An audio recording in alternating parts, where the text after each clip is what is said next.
తెలంగాణ రాష్ట్ర వ్యాప్తంగా బీసీ సంఘాలు కాంగ్రెస్ పార్టీ దీనికి సంబంధం మద్దతు ఇచ్చినటువంటి అన్ని పార్టీలను కలుపుకొని తప్పకుండా 42% రిజర్వేషన్ సాధించినాకనే ఎలక్షన్లకు పోతామని చెప్పి మా ప్రియతమ నాయకుడు మన ముఖ్యమంత్రి రెడ్డి బిడ్డ అయినా బీసీల కోసం చట్టసభల్లో చట్టం చేసి బీసీల కోసం కొట్లాడుతుంటే ఇలా కేంద్రం ముఖాలు అడ్డుకుంటుంది.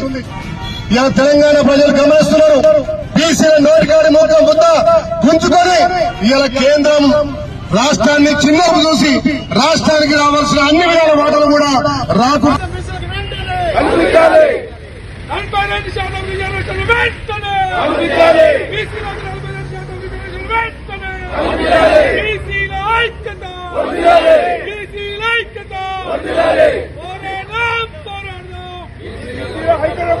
మందితోటి ఈ నిరసన బంద్ కార్యక్రమం చేపట్టాం.